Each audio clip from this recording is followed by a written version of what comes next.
কেউ দেয়ালের খাঁজ থেকে খুঁড়ে খুঁড়ে বের করছে, কেউ আবার সেগুলো বস্তায় ভরছে।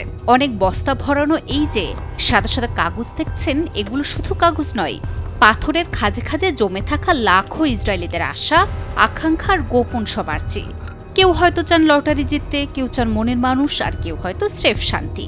কিন্তু বর্তমান যা পরিস্থিতি, তাতে শান্তি তো দূরের কথা, ইরানি মিসাইলের ভয়ে এখন এই আর্জির পত্রগুলোই সাফ করছে ইসরায়েলিরা। মধ্যপ্রাচ্যের উত্তাপ এখন এতটাই তুঙ্গে যে যুদ্ধের আবহে এবার ইরানি মিসাইলের ভয়ে গডের ঠিকানায় পাঠানো চিঠি ফেরত নিচ্ছে ইসরায়েলিরা। অবাক হচ্ছেন? হওয়ারই কথা, কারণ ভয় পেয়ে কোনো দেশ কখনো এমন করে যেটা ইসরায়েল করছে। তারা ইরানের সম্ভাব্য ক্ষেপণাস্ত্র হামলার আশঙ্কায় জেরুজালেমের পবিত্র ওয়েস্টার্ন ওয়াল বা পশ্চিম প্রাচীরে ভক্তদের গুজে রাখা হাজার হাজার প্রার্থনাপত্র সরিয়ে নিচ্ছে। ইসরায়েলি কর্তৃপক্ষ সাধারণত উৎসবের আগেই কাজ করে, কিন্তু এবার ইরানের ভয়েই আগেভাগেই করছে এই কাজ। পশ্চিমা প্রাচীর ইহুদিদের অন্যতম পবিত্র ধর্মীয় স্থান হিসেবে বিবেচিত। এটি প্রাচীন দ্বিতীয় মন্দিরের অবশিষ্টাংশ বলে মনে করেন তারা।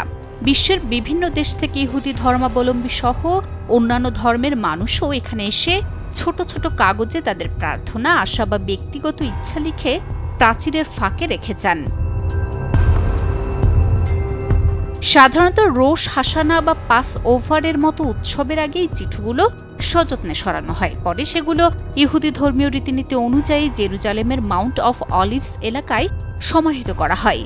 কিন্তু ইরান ইসরায়েলের যে হারে ড্রোন আর মিসাইল ছুটছে, তার ভয়েই ইসরায়েল এখন তাড়াতাড়ি ফাঁকা করছে এই ওয়াল। শুধু তাই নয়, শহর জুড়ে কড়া নিরাপত্তা ব্যবস্থা জারি করেছে ইসরায়েল। তাছাড়াও সম্ভাব্য হামলার আশঙ্কায় অনেক পবিত্র স্থানে জনসমাগম সীমিত করা হয়েছে। ফলে সাধারণ সময়ের তুলনায় পশ্চিমা প্রাচীর এলাকায় মানুষের উপস্থিতি অনেক কমে গেছে। মধ্যপ্রাচ্যের এই সংঘাত যে শুধু যুদ্ধক্ষেত্রে সীমাবদ্ধ নেই, ইসরায়েলিদের ধর্মীয় ও সামাজিক জীবনের উপরও পড়ছে এক ঘটনা তারই প্রমাণ।